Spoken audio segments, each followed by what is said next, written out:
लिखवाए रिफ्रैक्शन के, और 6 एग्जाम्पल मैंने आपको लिखवाए TIR के। रिफ्रैक्शन के एग्जाम्पल क्या थे? रॉड का टेढ़ा दिखाई देना, गहरा पानी कम गहरा दिखाई देना, सनसेट के बाद भी सन का दिखाई देना, तारों का जहां वो है उससे ऊपर दिखाई देना, और तारों का टिमटिमाना। ये 5 एग्जाम्पल थे रिफ्रैक्शन के। TIR के क्या थे? मिराज, फिर कोल्ड कंट्रीज का मिराज, फिर ब्रिलियंस ऑफ डायमंड, फिर टोटली रिफ्लेक्टिंग प्रिज्म, फिर ऑप्टिकल फाइबर, और फिर radius of circle of illumination. 6 example मैंने आपको लिखवाए थे किसके? TIR के, टोटल इंटरनल रिफ्लेक्शन के। कुल मिला के रियल डेप्थ और अपेरेंट डेप्थ किसका एग्जाम्पल है? TIR का एग्जाम्पल नहीं है ये किसका एग्जाम्पल है? रिफ्रैक्शन ऑफ लाइट का।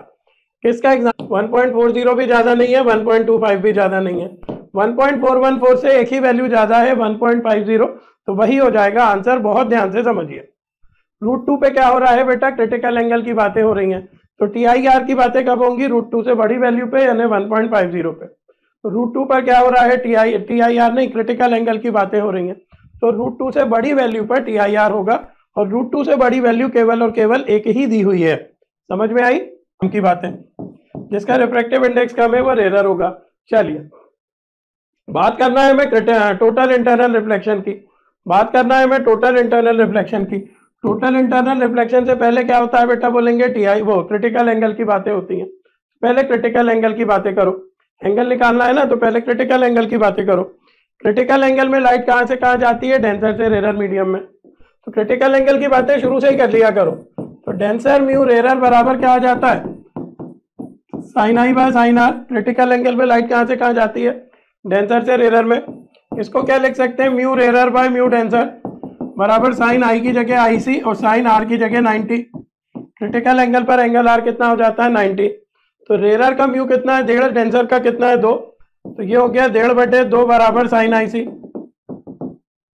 तो 1.5 को क्या लिख सकते हैं? 3/2। तो साइन IC बराबर क्या हो गया? 3/2, और 1 2 पहले से ही है, तो साइन IC बराबर क्या हो गया? 3/4। तो क्रिटिकल एंगल आ गया साइन इनवर्स 3/4। तो सवाल उठता है ये क्रिटिकल एंगल है, तो TIR कहां पर होगा बेटा? इससे बड़े एंगल पर। क्रिटिकल एंगल के बाद होता है total internal reflection. Critical angle कितना है? Sign inverse 3/4। तो इससे बड़े एंगल पे होगा TIR। तो क्या है? इक्वल टू और less than, equal to sine inverse 2/3, ये तो गलत हो गया। इक्वल टू और लेस देन, ये तो आंसर ही नहीं हो रहा है। इक्वल टू और ग्रेटर देन साइन इनवर्स 3/4, ये ठीक है बेटा।